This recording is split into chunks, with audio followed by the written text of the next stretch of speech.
आदरणीय उपस्थित सभी श्रोता बंधु,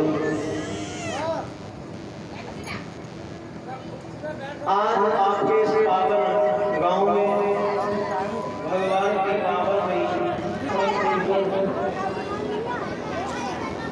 बड़े सौभाग्य से हमें सुनने के लिए मिलता है और हमारे महाराज जी की बड़ी कृपा हुई है कि आज बाबा जी ने आपके इस पावन गांव में भगवान की कथा का शुभारंभ करवा दिया। क्योंकि एक विद्वान कहता है कि हमारे बड़े भाग होते हैं, भगवान की बड़ी कृपा होती है, तब हमें और तुम्हें संत मिलते हैं। क्योंकि संत जो होते हैं साक्षात भगवान के होते हैं।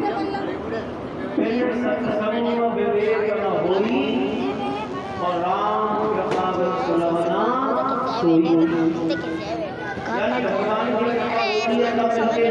क्या वो बात का बता। और संतों के बाद में फिर हमें मिलता है सत्संग, और जब सत्संग मिलता है तो हमें ज्ञान होता है, और जब ज्ञान होता है तो वैराग्य होता है, और जब वैराग्य होता है तो जीवन परमात्मा की ओर जाता है। तो बड़े सौभाग्य की बात है कि आज आपके पावन गांव में भगवान की तरफ से यात्रा हुई, क्योंकि ये भगवान की एक बड़ी कृपा हुई है हमारे ऊपर। 84 लाख योनियों में सबसे श्रेष्ठ मानव का जीवन हमें मिला है, यानी 83,99,999 के तो ये तो मान लो कि हमारे पुराने कर्म कुछ अच्छे हैं तब हमें ये जीवन मिला है। अगर पुराने कर्म अच्छे न होती तो ये जीवन हमें नहीं मिलेगा। तो ज्यादा नहीं ये विद्वान करता है कि इतना ही भजन और ज्यादा जल्दी हो जाए कि 83,99,999 से बचे रहे करते रहे और यही मानव का जीवन दोबारा मिलता है। क्योंकि एक गति और होती है, एक गति होती है परम गति, जो उसके लिए इतना भजन चाहिए से मुक्त हो जाता है, जन्म और मरण से छुटकारा छूट जाता है।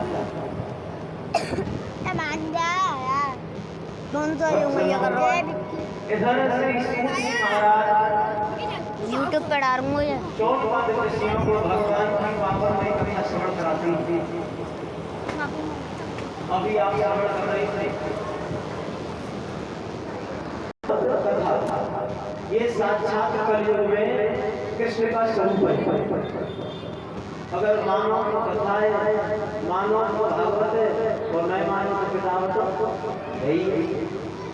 कलयुग में इंसान को कैसे चलना चाहिए, किस तरीका से कर्म करने चाहिए, और ये हमें भागवत सिखाती है। ये कथा एक जगह नहीं,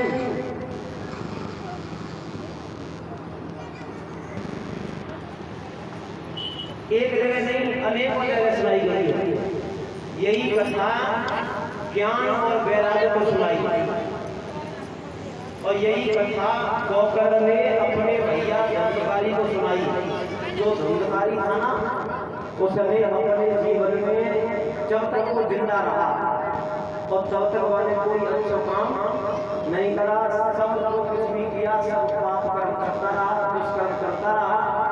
लेकिन पाप करते करते वो मर गया, और मरने के बाद में वो अधोगति में गया, और जब अधोगति में गया उसके बाद में भगवान की कथा उस प्रेत ने सुनी और उसका उद्धार हो गया। लेकिन बात ये परीक्षण कथा सुनो कथा के तरीके से। अगर कथा को मन लगा करके सुन लिया जाए,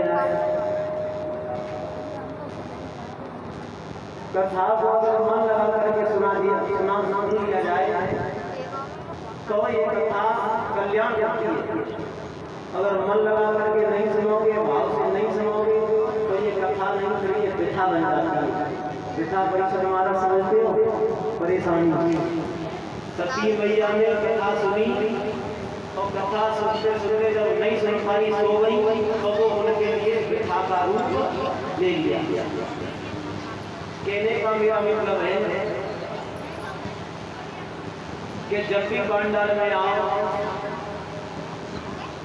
तो अच्छे विचार लेकर के आओ, अच्छी भावना के साथ में आओ और ये विचार करके आओ कि आज कोई ना कोई ऐसी चीज हम अपने अंदर उतारेंगे और कोई ना कोई अवगुण छोड़ देंगे। क्योंकि परिसर हमारा कौन से परिसर उपक्रमों के लिए एक तो यदि जो बनाया है थोड़ा बड़ा बनाया है।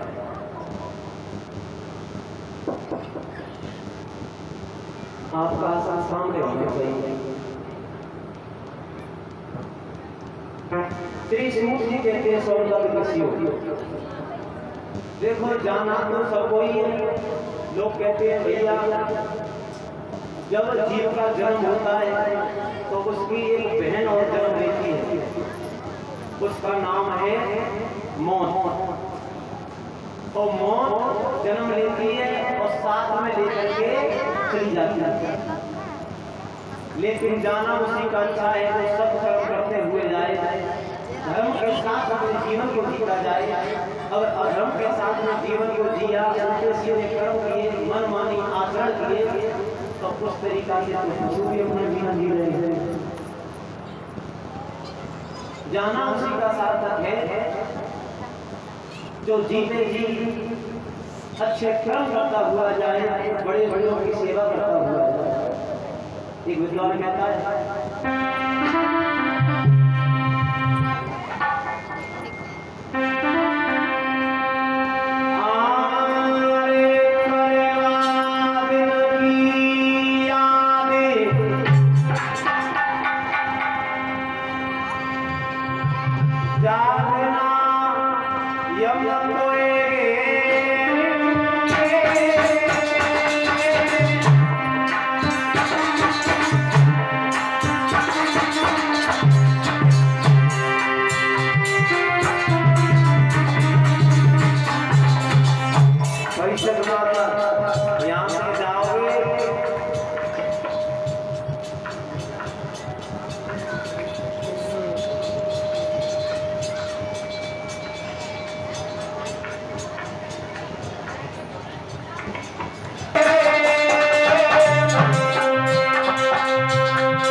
नहीं चलती।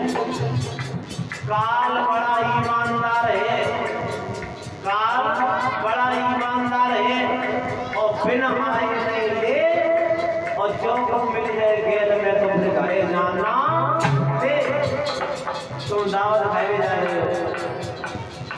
रास्ता में काल आ गया, काल ने कहीं चलो तुम्हारी कागज पूरे हो गए और तुम बड़ी सब्जी को नाम देखो क्या कर लो, मैं दावत खा लो, तो मान जाएगा?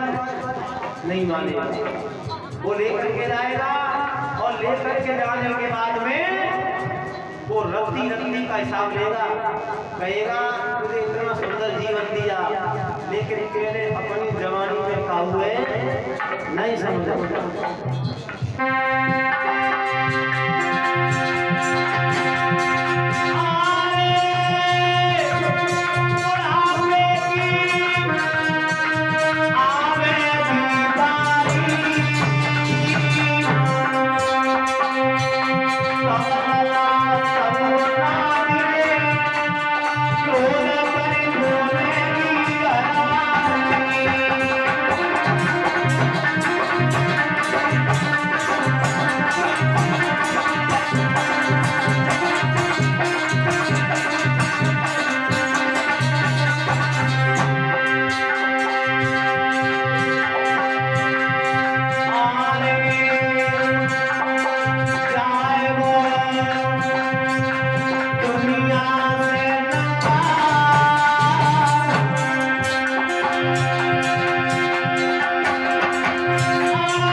इधर श्री सूत जी सावधान करते हैं सोनपद ऋषियों।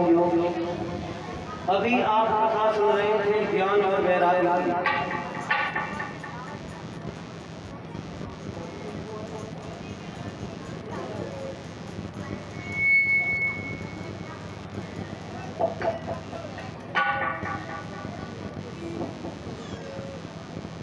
तो इधर आपने सुना भी जब भगवान की कथा शनत कुमार जी ने सुनाई है भक्ति ज्ञान वैराग्य को, तो तीनों का उद्धार हुआ है।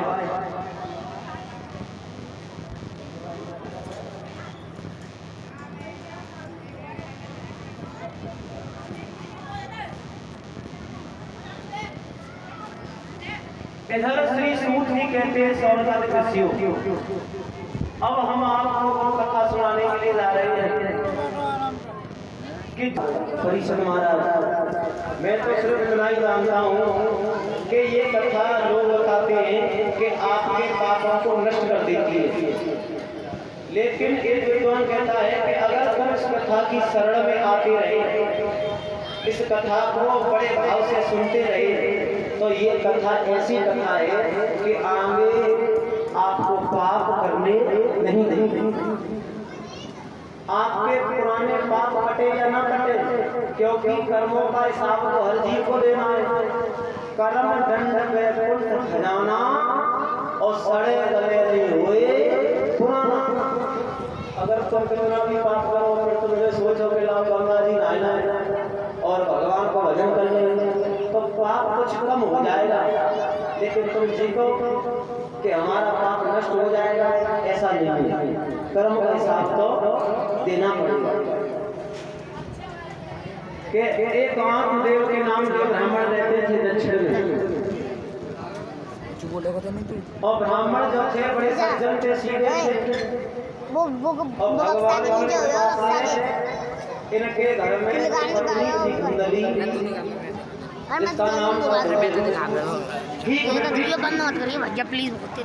जितने सज्जन ब्राह्मण थे उनकी विपरीत इनकी पत्नी थी।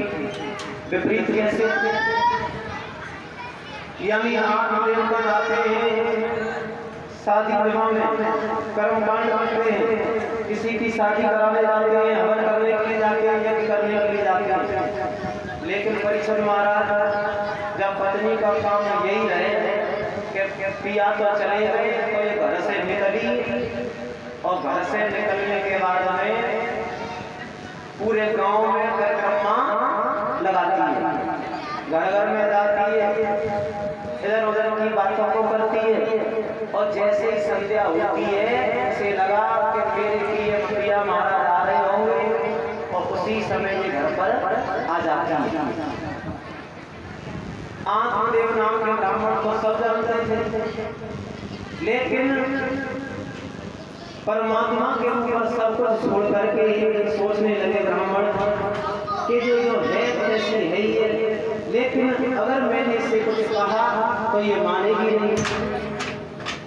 तो भगवान के भरोसे नैया छोड़ करके आत्मदेव से कुछ कहती नहीं।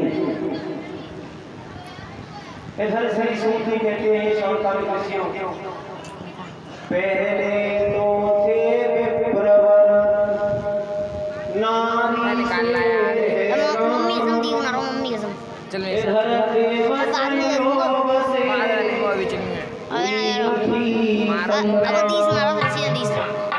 दिखना हो जाने का ध्यान रखना, भक्तजनों विचार करना, माताओं बहनाओं। पहले तो ब्राह्मण जो थे अपनी पत्नी से परेशान थे, पत्नी के जो आचरण थे, चार चरण थे, उससे परेशान थे, लेकिन घर में कोई संतान नहीं था। और ये बात सत्य है कि अगर जिस घर में संतान नहीं है तो वो घर नहीं है, खाने के लिए दौड़ता है। जिस मंदिर में दीप जलाने के लिए कोई संत नहीं है तो वो मंदिर नहीं है।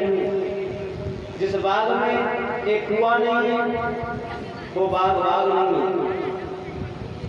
इधर ब्राह्मण के मन में विचार आया, सोचने लगे कि ऐसी जिंदगी से तो मर जाना अच्छा है, और विचार किया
होना अच्छा है। परीक्षक महाराज तुम दोनों लोग तो आराम से सो रहे हो।